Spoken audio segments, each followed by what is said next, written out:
We're going to start this hour in Australia, where a week on now from the attacks on Bondi Beach in Sydney, which of course targeted a Jewish celebration and left 15 people dead. The country is holding a national day of reflection. We have live pictures from Bondi Beach. You can see just after 8 o'clock there, and the flowers and people still coming to reflect in huge numbers. There have been speeches as well as pauses, and there was a minute's silence to remember those who were killed. Let's bring you some of that moment now.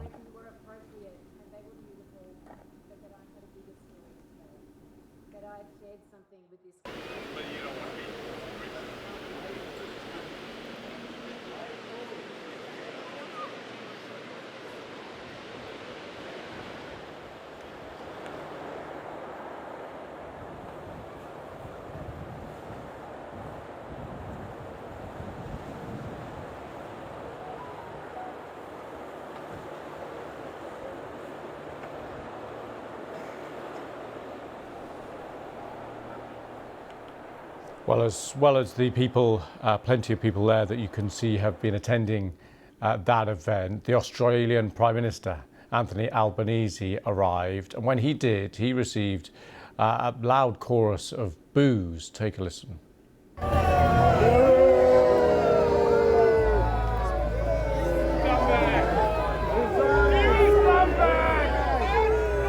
At times, the Prime Minister did look a little startled there. At least one member of the crowd shouted, "Blood on your hands," and his wife grasped his arm at one point, and at least one member of the crowd was tackled by police. Well, let's cross live now to Bondi Beach. We can speak to our correspondent Phil Mercer, who is there. Phil, first of all, just talk us through what has been happening there over the last couple of hours. Well, we were expecting a large crowd here at Bondi Beach, but the number of people on this grassy bank behind me is absolutely enormous. And we've been listening to the speeches, and one of the themes is this sense of defiance. Never again, in the eyes of the Jewish community, is very much the message for tonight. The Prime Minister Anthony Albanese, he might have expected quite a rough welcome here. I'm not quite sure he anticipated such a hostile reaction, but it has been one of the stories of the past 7 days. Criticism of Mr. Albanese's government for what its critics say is a failure to stem a rising tide in anti-Semitism. We've seen the government announce a crackdown on extremism, for example, gun reform, and also a review into the intelligence agencies. So those measures are an attempt by Mr. Albanese to reassert his authority. Blood on your hands is very much a sentiment that's been echoed here by some, but not everyone, at Bondi. But Mr. Albanese really stepping in to the memorial today to those boos. But generally speaking, we get the sense that the mood here is one of defiance and togetherness, given that that massive crowd on that grassy bank will be made up, of course, of many Jewish Australians, but also significant many non-Jewish Australians. Yeah, just tell us a little bit more, Phil, about some of the sentiment, the people you've been speaking to there, why they feel that they wanted to be there exactly 1 week on.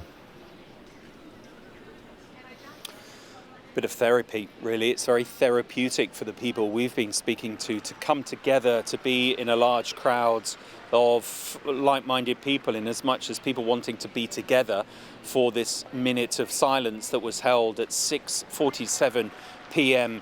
in the evening, so just over an hour and 20 odd minutes ago. As you see, getting dark here in eastern Australia. So this is the end of Hanukkah, the Jewish festival of lights.